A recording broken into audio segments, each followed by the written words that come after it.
नमस्कार, बहुत स्वागत है आपका डेली 24 भारत। मैं हूं दीपक शर्मा, लेकर हाजिर हूं आपका अपना पसंदीदा कार्यक्रम द डेमोक्रेसी।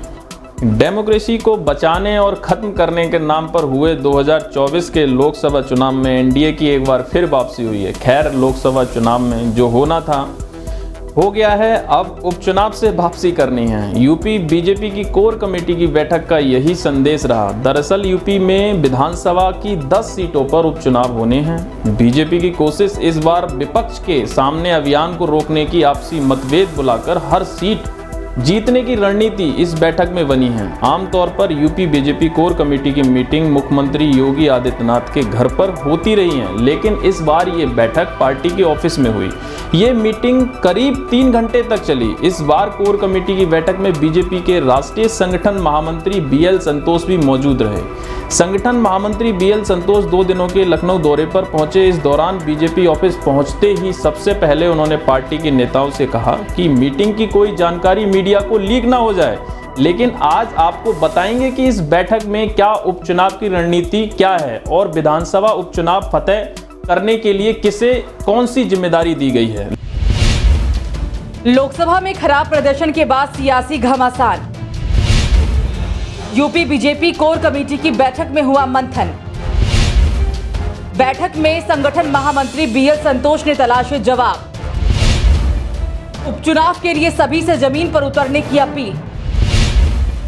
यूपी में बीजेपी का नया एजेंडा, अब की बार 8 पार। लोकसभा चुनाव में बीजेपी की खराब प्रदर्शन के बाद से ही बीजेपी में घमासान मचा हुआ है। यूपी बीजेपी के कुछ सीनियर नेताओं में आपसी बोलचाल तक बंद चल रही है। चुनाव में पार्टी की हार के लिए सब एक दूसरे पर ठीकरा फोड़ रहे हैं। ऐसे हालात में कोर कमेटी की मीटिंग हुई।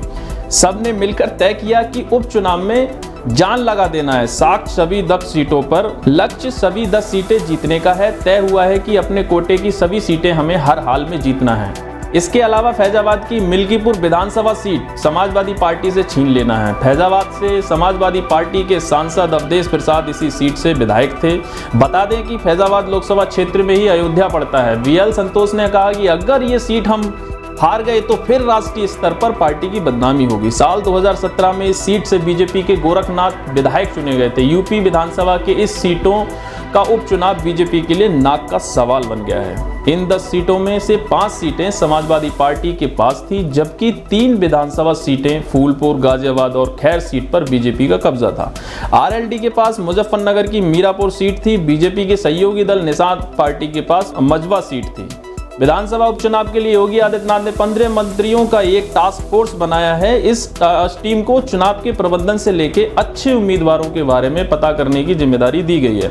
यूपी बीजेपी ने संगठन के कुछ पदाधिकारियों की एक टीम इस काम के लिए भी बनाई है। लोकसभा चुनाव के बाद एक बार फिर उपचुनाव में एनडीए बनाम इंडिया का मुकाबला देखने को मिलेगा। यही वजह है कि लोकसभा चुनाव में खराब प्रदर्शन के बाद अब उपचुनाव में बीजेपी कोई कोर कसर नहीं छोड़ना चाहती है। इस बार उपचुनाव में कमान खुद सीएम योगी आदित्यनाथ ने संभाल ली है। साथ ही अपने कैबिनेट के 16 मंत्रियों को जिम्मेदारी सौंप दी है। इन 10 सीटों पर उपचुनाव होने हैं, उसमें से 5 बीजेपी के पास थी। लिहाजा बीजेपी अपनी सीटों को तो जीतना ही है, बल्कि अन्य सीटों पर भी कमाल खिलाने की तैयारी है।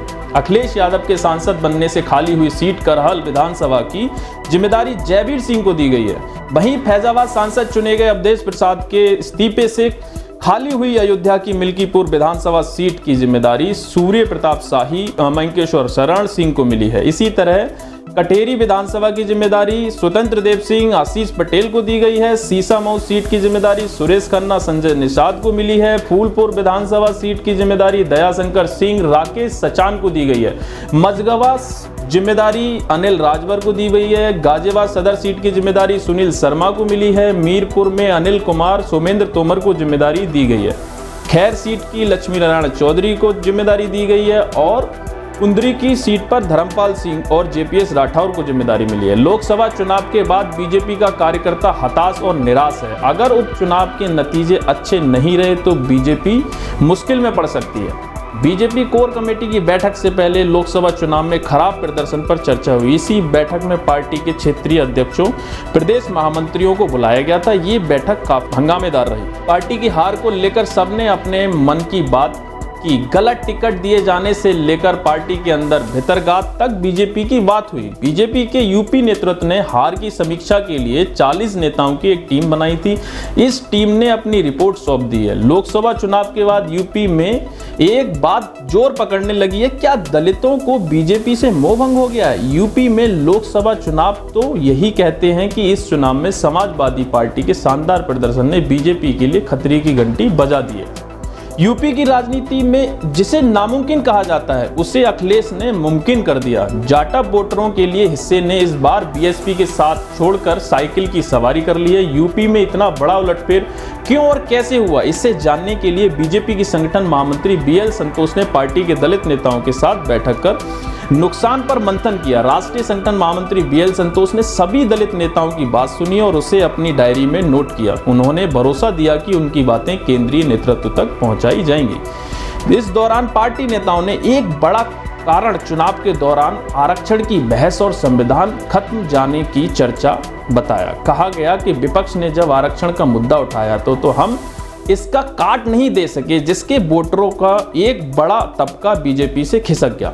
बैठक में कहा गया कि गैर यादव ओबीसी और गैर जाटा वोटरों का एक बड़ा हिस्सा बीजेपी के हाथ से छिटक गया, जिसमें बीजेपी को बड़ा नुकसान हुआ। जिसके बाद बीजेपी संगठन महामंत्री बीएल संतोष ने बैठक में मौजूद दलित नेताओं से कहा कि आगे 10 सीटों पर विधानसभा उपचुनाव है, सबको अभी से इस काम में जुट जाना है कि यूपी की राजनीति में कहा जाता है यादव और जाटव एक साथ वोट नहीं कर सकते, लेकिन इस बार के चुनाव में ऐसा हुआ है। साल 2019 के लोकसभा चुनाव में बीएसपी और समाजवादी पार्टी का गठबंधन था, उसके बावजूद दलितों का वोट समाजवादी पार्टी में ट्रांसफर नहीं हुआ। यूपी लोकसभा की 10 साल पहले सभी सीटों पर बीजेपी को जीत मिली थी। फिर साल 2019 के चुनाव में 17 में से बीजेपी के पास 14 सीटें रह गई थी, लेकिन इस बार के लोकसभा चुनाव में बीजेपी के पास सिर्फ 8 सीटें रह गई। मतलब एससी और एसटी के लिए रिजर्व में 17 में से सिर्फ 8 सीटें बीजेपी के पास हैं। समाजवादी पार्टी के 8 सांसद इस कोटे से चुने गए, जबकि कांग्रेस को 1 सीट मिली है। अब खतरा इस बात का है कि अगर यही ट्रेंड रहा तो बीजेपी के लिए आगे का रास्ता मुश्किल हो सकता है। द डेमोक्रेसी में फिलहाल इतना ही। खबरों के लिए लगातार देखते रहिए डेली 24 भारत। नमस्कार।